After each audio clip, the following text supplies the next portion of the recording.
Yesus ada kesembuhan. Dalam nama Yesus ada keselamatan. Yang buta melihat, yang lumpuh berjalan.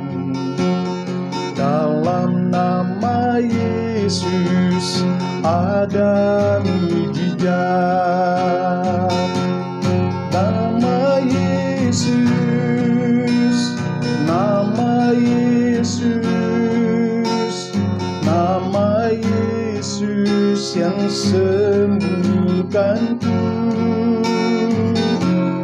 Nama Yesus, nama Yesus, nama Yesus yang pulihkanku. Nama Yesus, nama Yesus, nama Yesus yang sembuhkanku. Nama Yesus, nama Yesus, nama Yesus yang pulihkanku.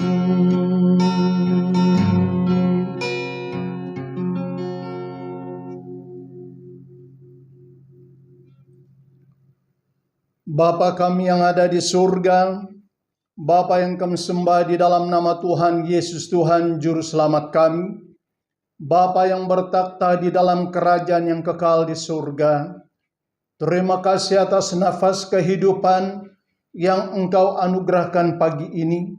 Terima kasih atas perlindungan dan penyertaan-Mu. Hari ini kami datang kepadamu ya Tuhan, menyerahkan seluruh kehidupan kami ke dalam tangan pencipta kami. Tambahkan iman kami untuk menjalani hidup ini, sekalipun kami harus melewati badai kesusahan. Kami percaya dengan berkat penyertaan-Mu ya Tuhan, kami boleh melewati semuanya dengan keadaan yang selamat. Urapilah kami menjadi garam dan terang bagi dunia, kemanapun kami pergi, dimanapun kami berada. Kuduskan hati dan pikiran kami, kuduskan kami dari tutur kata dan sikap yang selalu mendukakan Roh Kudus-Mu dan menyakiti hati-Mu. Terima kasih Bapa di surga, berkati seluruh umat Tuhan dimanapun berada pada saat ini, berkati seisi keluarga kami. Terima kasih karena Engkau telah memagari kami dengan kuasa-Mu yang ajaib, sehingga kami ada seperti mana kami ada pada pagi hari ini. Di dalam nama Tuhan Yesus Kristus, kami berdoa dan mengucap syukur. Amin. Salam, selamat pagi dan selamat bertemu kembali di dalam renungan firman Tuhan pada pagi hari ini. Doa kami agar berkat daripada Allah Bapa dan kasih yang kekal di dalam Tuhan Yesus Kristus, serta kesatuan yang indah di dalam Roh Kudus, menaungi kita semua sepanjang hari ini. Mari jemaat Tuhan kita bersama-sama membaca firman Tuhan di dalam Injil Markus pasal yang ke-9, ayat yang ke-38 sampai ayat yang ke-41. Demikianlah firman Tuhan. Kata Yohanes kepada Yesus, "Guru, kami lihat seorang yang bukan pengikut kita mengusir setan demi nama-Mu. Lalu kami cegah orang itu karena ia bukan pengikut kita." Tetapi kata Yesus, "Jangan kamu cegah dia, sebab tidak seorang pun yang telah mengadakan mujizat demi nama-Ku dapat seketika itu juga mengumpat Aku. Barang siapa tidak melawan kita, ia ada di pihak kita. Aku berkata kepadamu, sesungguhnya barang siapa memberi kamu minum secangkir air, oleh karena kamu adalah pengikut Kristus, ia tidak akan kehilangan upahnya." Jemaat yang dikasihi oleh Tuhan, dari kebenaran firman Tuhan yang telah kita baca pada pagi hari ini, saya mau membawa kita merenungkan sebuah tema yang berkata, mengguna kuasa nama Tuhan Yesus. Jemaat yang dikasihi oleh Tuhan, di tengah-tengah kesibukan murid-murid Tuhan Yesus, bersama-sama dengan Tuhan Yesus, melakukan berbagai pelayanan. Ada seorang yang tidak ditulis namanya, juga sibuk dengan pelayanan, menyembuhkan orang-orang sakit, mengusir setan-setan di dalam kuasa nama Tuhan Yesus dari kehidupan orang-orang yang dirasukan oleh roh-roh yang jahat. Pada waktu murid-murid Tuhan Yesus mendengar bahwa orang yang tidak tertulis namanya melakukan pelayanan mengusir setan-setan demi kuasa nama Tuhan Yesus, maka Yohanes angkat bicara, menghentikan orang itu karena ia bukan murid-murid Tuhan Yesus. Yohanes berpikir bahwa orang yang dapat, orang yang layak menggunakan nama Tuhan Yesus di dalam pelayanan adalah murid-murid Tuhan Yesus sahaja. Oleh karena itu, dengan bangganya Yohanes mengadu kepada Tuhan Yesus bahwa ada seorang yang telah melakukan pelayanan dengan mengusir setan-setan demi nama Tuhan Yesus. Kami telah menghentikan dia sebab dia bukan pengikut kita. Dengan mengadu kepada Tuhan Yesus, dengan menggunakan otoritas nama Tuhan Yesus, Yohanes mengharapkan ada respon dengan menegur orang ini juga daripada Tuhan Yesus. Namun respon Tuhan Yesus sungguh bertolak belakang dari apa yang diharapkan oleh Yohanes.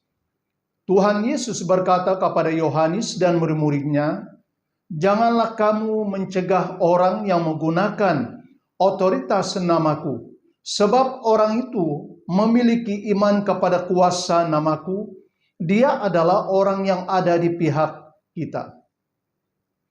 Apa yang kamu harus buat ialah tuntun orang itu lebih giat dan tetap di dalam imannya, karena ia memerlukan bimbingan daripadamu, bukan menghambat dia untuk melayani dan menolong orang-orang lain.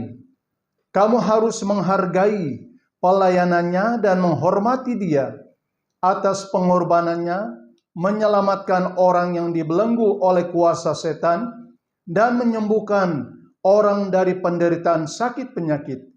Dengan beriman kepada otoritas namaku, orang ini dapat melakukan mujizat yang ajaib ini." Jemaat yang dikasihi oleh Tuhan Yesus, kita mau melihat bersama-sama mengapa orang yang tidak tertulis namanya berhasil menggunakan kuasa nama Tuhan Yesus di dalam pelayanannya. Yang pertama, kita lihat di sini, ia beriman akan kuasa nama Tuhan Yesus.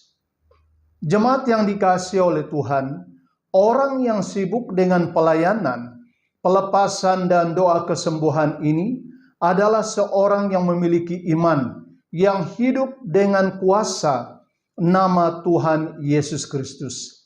Dikatakan dia tidak ragu-ragu dengan kuasa yang ada di dalam nama Tuhan Yesus, dapat melepaskan dan menyembuhkan setiap orang yang percaya. Dia tidak memikirkan kedudukannya sebagai hamba Tuhan yang melayani sepenuh masa, tetapi apa yang ada pada orang ini, dia percaya, dia memiliki iman kepada kuasa di dalam nama Tuhan Yesus Kristus, dapat melakukan mujizat-mujizat yang ajaib bagi orang yang percaya, sekalipun mereka mengalami berbagai penderitaan sakit penyakit. Mereka boleh disembuhkan, sekalipun mereka telah diganggu dan dirasuki oleh roh-roh yang jahat. Mereka dapat dilepaskan oleh kuasa nama Tuhan Yesus Kristus. Sama seperti yang dilakukan oleh Yohanes dan Petrus di dalam Kisah Para Rasul pasal yang ketiga ayat yang ke-6 berkata, "Tetapi Petrus berkata, emas dan perak tidak ada padaku, tetapi apa yang kupunyai, kuberikan kepadamu demi nama Yesus Kristus, orang Nazaret itu berjalanlah." Jemaat yang dikasihi oleh Tuhan, Rasul Petrus tidak menggunakan kedudukannya sebagai rasul untuk menyembuhkan orang lumpuh ini. Tetapi dia mengakui dengan kuasa, di dalam nama Tuhan Yesus orang Nazaret, berjalanlah. Iman Petrus dilandaskan dengan kuasa yang ada di dalam nama Tuhan Yesus Kristus. Jemaat yang dikasihi oleh Tuhan, Tuhan Yesus tidak selalu melihat kepada kedudukan dan gelar kita. Saat kita melakukan pelayanan doa, pelayanan pujian, dan pelayanan pelepasan, tetapi Tuhan Yesus sungguh menghargai iman yang ada pada kita akan kuasa namanya saat kita melakukan pelayanan. Jemaat yang dikasihi oleh Tuhan, apakah hari ini kita masih memiliki iman kepada kuasa nama Tuhan Yesus yang maha kuasa yang kita sembah ini dapat melakukan perkara-perkara yang ajaib di dalam pelayanan kita? Lalu yang kedua, orang ini melayani sesuai dengan kehendak Kristus. Memberitakan Injil adalah kehendak Tuhan Yesus. Menyembuhkan orang sakit adalah kehendak Tuhan Yesus. Memperluaskan pelayanan kepada suku bangsa yang lain adalah kehendak Tuhan Yesus. Melayani dengan kasih, dengan kerendahan hati, dan keadilan adalah kehendak Kristus. Murid-murid Tuhan Yesus diajar agar mereka melihat tujuan pelayanan orang yang mereka cegah ini. Karena ia mempunyai tujuan yang sama, membangunkan kerajaan Allah di dalam kehidupan sesama. Mereka seharusnya tidak membiarkan perbedaan kedudukan mereka dengan orang ini mengganggu tujuan orang ini untuk melakukan pelayanannya. Mereka harus bekerja sama dengan dia untuk memperluaskan pelayanan sesuai dengan kehendak Tuhan. Jemaat yang dikasihi oleh Tuhan, tujuan yang jelas yang sesuai dengan kehendak Tuhan pasti akan diberkati oleh Tuhan. Orang ini berhasil menggunakan otoritas nama Tuhan Yesus karena ia melakukan pekerjaan pelayanannya sesuai dengan kehendak Tuhan Yesus. Pelayanan yang sesuai dengan kehendak Kristus juga harus dilakukan dengan segenap hati, bukan hanya untuk menyenangkan manusia, tetapi untuk memuliakan Tuhan. Tuhan Yesus memberkati kita bersama. Mari kita berdoa. Kami mengucap syukur atas berkat firman-Mu yang hidup dan berkuasa ini. Karena firman-Mu adalah kudus, firman-Mu adalah hidup, dan firman-Mu tidak akan kembali kepadamu dengan sia-sia. Tuhan, kuatkanlah iman kami, agar kami senantiasa bersandar kepada kuasa nama-Mu yang ajaib, sebab Tuhan Yesus tidak pernah berubah, baik di dalam kasih, baik di dalam kuasa, baik di dalam firman-Mu. Tuhan, Engkau tetap berkuasa, baik dulu, hari ini, sampai selama-lamanya. Kemanapun kami pergi, dimanapun kami berada, biarlah kami melandaskan pelayanan kami hanya di dalam nama Tuhan Yesus Kristus, Tuhan Juru Selamat kami, yang berkuasa, yang memberi kekuatan dan kuasa serta urapan bagi kami untuk melakukan setiap pelayanan yang ada. Terima kasih Bapa di surga, karena Engkau senantiasa menyertai kami dari kekal sampai kekal. Terpujilah nama-Mu ya Tuhan. Di dalam nama Tuhan Yesus Kristus kami berdoa dan mengucap syukur ya Tuhan. Amin.